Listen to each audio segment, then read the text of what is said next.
The crystal chandeliers of the Oakhaven Manor cast a warm, golden glow over the assembled guests. But for Sarah, a different kind of heat was rising, one that originated in the pit of her stomach and spread like wildfire through her veins. Her wedding day, meticulously planned and dreamt of for years, was about to be irrevocably marked by the woman who now stood beaming by the microphone. Her future mother-in-law, Eleanor. You won't believe what happened next. A moment that would test the very foundations of my new beginning, Sarah thought, a silent plea escaping her lips. Stay until the end to discover how this story unraveled and the strength found in the most unexpected of humiliations. This experience could reshape your understanding of family dynamics and personal resilience. Sarah clutched Mark's hand, her fingers icy despite the warmth of the room. His reassuring squeeze was a small anchor in the swirling tide of her anxiety. Eleanor, resplendent in a lavender gown that shimmered with every slight movement, tapped the microphone with a perfectly manicured nail. The gentle clinking sound seemed to silence the joyful chatter, drawing all eyes towards her. Sarah tried to arrange her features into a pleasant, expectant smile, a mask she hoped would conceal the tremor of apprehension that danced along her nerves. She had always known Eleanor could be particular, but surely not today, not here. My dearest Mark, Eleanor began, her voice smooth and practiced, like a seasoned performer taking center stage. And Sarah. The addition of her name felt like an afterthought, a footnote in the grand narrative of her son's life. Sarah's smile tightened a fraction. Beside her, Mark seemed oblivious, his gaze fixed on his mother with an expression of fond anticipation. He had always seen Eleanor through the soft filter of a son's love, a filter Sarah wished, just for a moment, she could borrow to see what he saw, instead of the critical gaze she often felt upon herself. Eleanor spoke of Mark's childhood, a lengthy, meandering monologue filled with anecdotes that, while charming to some, felt designed to emphasize her singular role in his upbringing. Sarah listened, nodding at what she hoped were the appropriate junctures, the scent of her rose bouquet suddenly cloying. Each word seemed to stretch the moment, winding the spring of Sarah's tension tighter and tighter. She focused on a loose thread on the tablecloth, tracing its path with her eyes, anything to distract from the growing premonition that this speech was not heading towards a simple, heartwarming toast for the happy couple. Then came the pivotal moment, the shift in Eleanor's tone that signaled the true purpose of her address. And because Sarah is now part of our family, Eleanor continued, her eyes flicking towards Sarah with an unreadable expression, I have a very special, traditional family gift for her, something to welcome her properly. A murmur of interest rippled through the guests. Mark turned to Sarah, his eyebrows raised in a curious smile. Sarah felt a blush creep up her neck. The word traditional coming from Eleanor usually meant something outdated or intensely personal. With a flourish, Eleanor reached under the lectern and produced a package. It wasn't wrapped in shimmering wedding paper, nor was it adorned with a silken bow. Instead, it was encased in faded, slightly stained floral fabric, tied haphazardly with what looked like a piece of old string. A collective gasp, quickly stifled, was audible from a nearby table of Sarah's friends. Sarah's heart sank. This was it, the moment she had subconsciously been dreading ever since Eleanor had insisted on giving a personal speech at the reception. Eleanor's smile widened, a predatory gleam in her eyes that she probably mistook for affection. This, she announced, holding the lumpy package aloft, is the very first nightgown I wore on my wedding night with Mark's dear departed father. The silence in the room was now absolute, thick and suffocating. Sarah felt the blood drain from her face, only to rush back with a scorching intensity. She could feel every eye in the room on her, 100 pinpricks of curiosity, pity, and amusement. The air crackled with unspoken thoughts.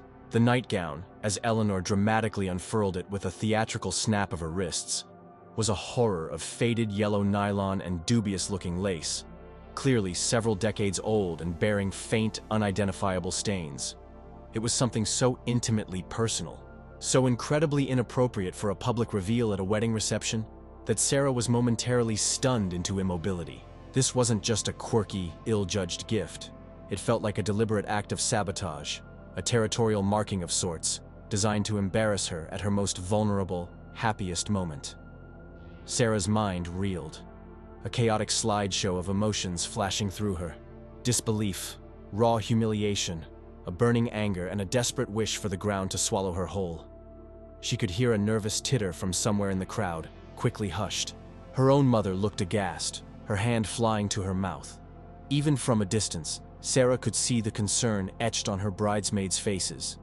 The weight of their collective gaze was almost unbearable, pressing down on her, making it hard to breathe. She risked a glance at Mark. His smile had vanished, replaced by a look of utter bewilderment, his gaze flicking between his mother and the offensive garment she was now holding up, as if it were a precious artifact. He seemed momentarily frozen, unsure how to react to this bizarre turn of events. Sarah longed for him to say something, to intervene, to somehow deflect the mortification that was consuming her. But he remained silent, caught in the crossfire of his mother's obliviousness and his new wife's visible distress.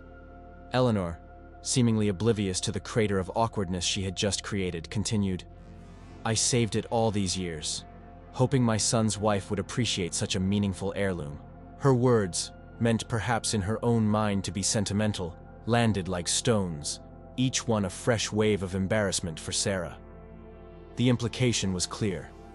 Sarah was now expected to wear this relic, this symbol of Eleanor's own marital intimacy, as some sort of rite of passage. The thought made Sarah feel physically ill. The silence stretched, taut, and excruciating. Sarah knew she had to react, to say something, anything, to break the spell of collective shock. She could feel the carefully constructed composure of her wedding day crumbling, threatening to expose the raw nerves beneath. Her hands, still holding her bouquet, trembled so violently that a few rose petals drifted to the floor like fallen tears. She focused on them, tiny pink specks against the polished wood, a strange point of calm in the storm of her inner turmoil. Taking a shallow, shaky breath, Sarah forced her lips into what she hoped resembled a smile. "That's very thoughtful, Eleanor," she managed to utter, her voice barely a whisper. Yet it seemed to echo in the cavernous silence of the room. Each word felt like swallowing glass. She avoided looking directly at the nightgown, instead fixing her gaze on a point just past Eleanor's shoulder, a strategy to maintain some semblance of control, however fragile. Mark finally seemed to snap out of his stupor. He cleared his throat, a sound that seemed unnaturally loud. "Wow, Mom," he said, his voice strained. "That's, quite the vintage piece." He attempted a light-hearted tone, but it fell flat, unable to dispel the heavy cloud of awkwardness that had settled over the celebration. Sarah appreciated his attempt, however feeble, to diffuse the situation, though it did little to soothe the sting of the public humiliation. Eleanor, however, seemed to take Mark's comment as encouragement. "Isn't it? They don't make them like this anymore," she chirped, finally lowering the offending garment, though she kept it clutched in her hands. She then proceeded to offer a few more unsolicited details about its history, each syllable adding to Sarah's agony. Sarah just nodded numbly, wishing she could simply vanish, leaving behind only the ghost of a bride. The master of ceremonies, sensing the desperate need for a diversion, quickly stepped forward as Eleanor finally paused for breath. With forced cheerfulness, he announced the cutting of the cake, his voice overly bright. The guests, visibly relieved, erupted in applause that felt more for the interruption than for the cake itself. The immediate crisis had been averted, but the damage was done. The memory of the faded yellow nightgown would forever be seared into Sarah's wedding day recollections. As attention shifted, Sarah felt Mark's arm slide around her waist. "Are you okay?" he whispered, his voice laced with concern and a hint of apology. She leaned into him, grateful for the physical support, though her mind was still a whirl. "I've been better," she murmured back, trying for a weak smile that didn't quite reach her eyes. The warmth of his body was a small comfort, a reminder that she wasn't entirely alone in this. Later, during a brief respite when guests were mingling, Sarah found herself in the powder room, staring at her reflection. Her eyes were a little too bright, her smile a little too fixed. The woman in the mirror looked like a bride, yes, but one who had just weathered a very public, very personal storm. She took several deep breaths, trying to regain her equilibrium. This was her wedding day, damn it. and she wouldn't let Eleanor's bizarre power play completely overshadow it. Her maid of honor, Chloe, slipped in. "Are you holding up?" Chloe asked gently, her expression a mixture of sympathy and outrage. That was unbelievable. Sarah nodded, a wry laugh escaping her. "Unbelievable is one word for it," she conceded. "I think mortifyingly unforgettable might be more accurate. I swear, Chloe, that nightgown will haunt my dreams." Why would she do that? On today of all days? Chloe shook her head. Some people just need to make everything about them, I guess. Or maybe she genuinely thought it was a nice gesture, in some twisted, anachronistic way. Sarah doubted the latter. There had been a glint in Eleanor's eye, a self-satisfied smirk that suggested she knew exactly what kind of impact her gift would have. It was a test, perhaps, or a declaration of dominance. Sarah splashed cool water on her wrists, the sensation grounding her. She looked back at her reflection, this time with a flicker of determination. "Well," she said, her voice firmer now, "I'm not going to let her win. I'm not going to let that thing define my wedding day. Mark and I have a whole life ahead of us, and this is just one incredibly awkward, embarrassing anecdote we'll eventually laugh about. Hopefully." Chloe smiled encouragingly. "That's the spirit. Now, let's get you back out there. Your husband is looking for you, and there's a dance floor waiting to be graced by your presence. Don't let her see you sweat." Sarah managed a more genuine smile this time. Chloe was right. Retreating would only give Eleanor the satisfaction. She needed to face the rest of her wedding, head held high, even if her cheeks still burned with the memory. Returning to the reception hall, Sarah felt a subtle shift in the atmosphere. Some guests still cast curious or sympathetic glances her way, but the initial shock had largely dissipated, replaced by the general revelry of a wedding in full swing. Mark met her halfway, his eyes searching hers. "I am so sorry about that," he said, his voice earnest. "I had no idea. I'll talk to her." Sarah squeezed his hand. "Later," she said. "Let's not make it a bigger deal tonight than it already is.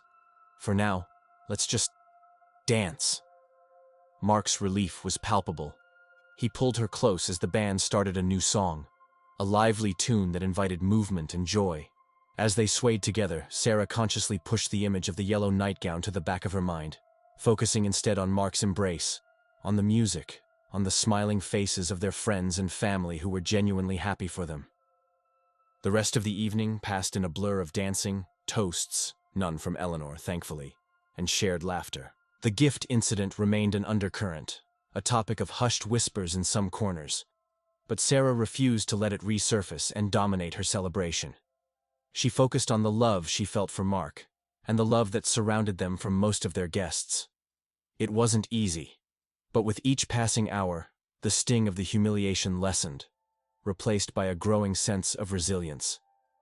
She even managed a civil, though brief exchange with Eleanor when it was time for them to depart. Eleanor, still blissfully, or willfully, unaware of the profound discomfort she had caused, wished them a happy honeymoon, her smile as bright as ever. Sarah simply nodded, offering a tight-lipped smile in return, reserving her true thoughts for a later, more private discussion with Mark. There would be battles ahead, she knew, in navigating this new family dynamic. As they were driven away from Oakhaven Manor, confetti still clinging to their hair, Sarah leaned her head on Mark's shoulder. "Well," she said, a sigh escaping her, "that was certainly a wedding for the books." Mark chuckled, a tired but genuine sound. "You handled that with more grace than I could have imagined," he admitted. "My mom, she's a piece of work sometimes. I promise we'll figure out how to manage these situations together." Sarah knew his promise was sincere, but the incident had cast a long shadow. It wasn't just about an embarrassing gift. It was about respect, about boundaries, and about the subtle, sometimes not so subtle power struggles that can exist within families. It was a stark reminder that marrying Mark also meant marrying into his family, with all its complexities and evidently its cringeworthy traditions that nobody else seemed to remember. The yellow nightgown was, thankfully, accidentally left behind at the venue, never to be seen or spoken of by Sarah again. though she knew it would live on in family lore, perhaps even embellished by Eleanor over the years. Sarah chose not to dwell on it. The incident, while deeply embarrassing at the moment, became a strange sort of touchstone for her. It was the first major challenge to her composure and her sense of self within her new marital context. She learned something crucial that day, not just about her mother-in-law's capacity for creating awkward situations, but also about her own strength. She had faced public humiliation on what should have been one of the happiest days of her life, and she had not broken. She had found a way to salvage her joy, to lean on her new husband, and to look towards the future with a more realistic, albeit slightly wary, perspective. The memory also, surprisingly, brought her and Mark closer. The shared experience, the need for him to understand her feelings, and for her to see his predicament with his mother, forged a new layer of intimacy and mutual support between them. They learned early on that they would need to be a united front, navigating the occasionally turbulent waters of extended family, with honesty and shared strategies. It was a lesson in partnership. It also taught Sarah the importance of picking her battles. While the desire to confront Eleanor directly had been strong, she realized that doing so at the wedding would have only escalated the drama, giving Eleanor even more of the spotlight. Sometimes, quiet resilience and a refusal to let another's actions dictate one's own happiness was the more powerful response. This was a lesson she would carry with her. The embarrassment didn't magically disappear overnight. For weeks, even months, after the wedding, a flush would creep up Sarah's neck whenever the memory surfaced unbidden. But with time, the sharpness of the humiliation dulled, leaving behind a scar that was more a reminder of her own fortitude than of Eleanor's insensitivity. It became a story she could almost laugh about with her closest friends. She also realized that many people experience awkward or even painful moments with in-laws, especially during significant life events. Her story, while uniquely mortifying, was part of a larger tapestry of human relationships, with all their imperfections and challenges. It was a reminder that picture-perfect families were often the stuff of fiction, and real life was about navigating the messiness with as much grace as one could muster. The incident clarified Eleanor's personality for Sarah in a way that years of polite dinners and holiday gatherings never had. It revealed a need for control, a certain theatricality, and perhaps a deep-seated insecurity that manifested as an attempt to assert her importance. Understanding this didn't excuse the behavior, but it did help Sarah to frame it, to depersonalize it slightly, making it easier to manage future interactions. Sarah also learned to set boundaries, albeit subtly at first. Future traditional gifts from Eleanor were received with polite thanks, but were then quietly stored away or re-gifted, never given the power to disrupt her peace or her home. She learned to create a buffer zone, protecting her own emotional well-being without necessarily provoking open conflict, a delicate dance she became increasingly adept at performing. The infamous nightgown incident, therefore, became more than just an embarrassing wedding anecdote. It was a crucible, forging a stronger sense of self in Sarah, a deeper bond with Mark, and a more pragmatic understanding of the family she had married into. It taught her that true superasson, or overcoming, wasn't about erasing painful memories, but about integrating them into her story in a way that highlighted her growth. She learned that even on a day meant to be perfect, imperfections could arise, and that these moments, as uncomfortable as they were, often carried the most potent lessons. The day her mother-in-law embarrassed her at her wedding with a special gift was, paradoxically, a day Sarah also began to truly understand the complexities of love, family, and the quiet strength found in enduring and moving forward. Her wedding day wasn't ruined, not entirely. It was, however, indelibly flavored by that moment of acute embarrassment. Yet, looking back years later, Sarah could see it as a defining moment that, in its own bizarre way, helped to shape her marriage and her own character for the better. She had survived the yellow nightgown, and in doing so, knew she could handle much more. The initial shock had given way to a resilient spirit, a quiet determination not to be undermined. She chose to focus on the love that was real and the joy that was rightfully hers, despite the attempt to tarnish it. That decision, made in the crucible of public embarrassment, was a testament to her inner strength, a strength she would continue to draw upon in the years to come. Mark, too, learned from the incident. He became more attuned to the subtle dynamics between his wife and his mother, more proactive in mediating and supporting Sarah. The united front they began to build that day became the bedrock of their marriage, enabling them to face future challenges not as individuals, but as a committed team, weathering storms together with growing confidence. The memory of Eleanor holding up that nightgown, a triumphant look on her face, still brought a faint blush to Sarah's cheeks. But now it was often accompanied by a wry, almost imperceptible smile. It was a reminder that life's most uncomfortable moments often become the stories that teach us the most about who we are and what we can endure. She realized that the special gift had, in an unintended way, given her something valuable. A clear insight into the challenges ahead and the impetus to build her own definition of family and tradition, one based on mutual respect and genuine affection, rather than on outdated relics and public displays of passive aggression. Her resilience was the true heirloom. The Oakhaven Manor, with its crystal chandeliers, would always hold that mixed memory. But the warmth Sarah now felt came not from the lighting, but from the knowledge that she had navigated a deeply uncomfortable situation and emerged not unscathed, but stronger and more self-aware. The embarrassment was a chapter, not the entire story of her marriage or her happiness. She learned that sometimes the greatest acts of defiance are quiet ones. A held head, a forced smile that slowly becomes genuine. The refusal to let someone else's discomfort become your defining narrative. The wedding day was a lesson in emotional survival, a crash course in in-law diplomacy, and an unexpected testament to her own spirit.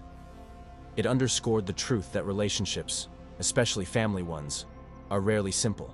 They are woven with threads of love, obligation, history, and sometimes inexplicable actions that leave you reeling. The key was not to unravel but to reweave, incorporating even the most jarring threads into a stronger, more resilient tapestry of life.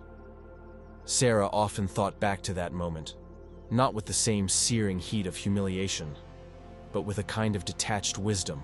It was a reminder that she couldn't control Eleanor's actions, but she could absolutely control her own reactions and how she allowed those actions to affect her inner peace and the sanctity of her own marriage. The incident, for all its initial pain, solidified her understanding of what truly mattered. Her love for Mark, their commitment to each other, and their ability to face life's awkward, embarrassing, and challenging moments together, emerging with their bond and her dignity intact. It was a strange, unwelcome gift that ultimately gave her far more than a faded nightgown ever could. The story of the wedding gift became a legend among her close friends, a source of horrified laughter, and a benchmark against which all other awkward family moments were measured. For Sarah, however, it remained a deeply personal reminder of her capacity to endure, to adapt, and ultimately, to find strength in the face of unexpected adversity, transforming a moment of humiliation into a quiet victory of the spirit. She found that true Super-Asone wasn't about achieving a flawless life, but about navigating its inevitable imperfections with courage and grace. The embarrassing gift was just one such imperfection, a blip in an otherwise beautiful tapestry, but one that taught her invaluable lessons about resilience, boundaries, and the enduring power of choosing her own happiness. The experience, in its entirety, solidified her belief that while you cannot choose your family or your in-laws, you can choose how you respond to them. You can choose to let their actions diminish you, or you can choose to rise above, learning and growing from even the most cringe-inducing encounters life throws your way. That day, amidst the lace and promises, Sarah received an unexpected education in human nature and her own capacity for resilience. The yellow nightgown was a ridiculous, embarrassing detail, but the strength she found in navigating its presentation was a profound and lasting gift she gave herself, one that would serve her well. The initial sting of public embarrassment had been intense, a fiery wave that threatened to consume her composure.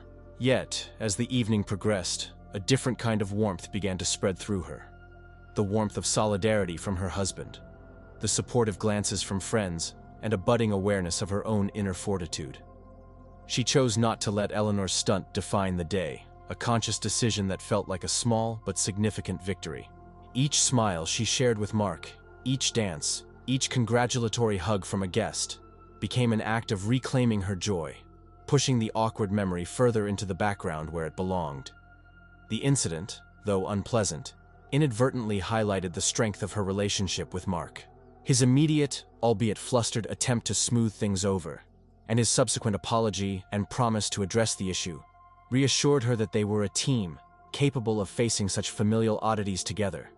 This early test of their union, bizarre as it was, ultimately served to reinforce their commitment. They learned that navigating family dynamics would require patience, communication, and a united front, especially when faced with behavior that seemed designed to unsettle or undermine their shared happiness. The memory of the faded nylon and questionable lace became a peculiar footnote in their love story, a testament to the unpredictable nature of life and family.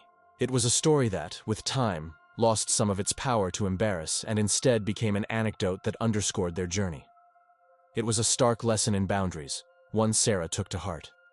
She understood that maintaining her peace would sometimes mean creating a gentle but firm distance from behaviors or expectations that felt intrusive or disrespectful, a skill she would hone in the years that followed.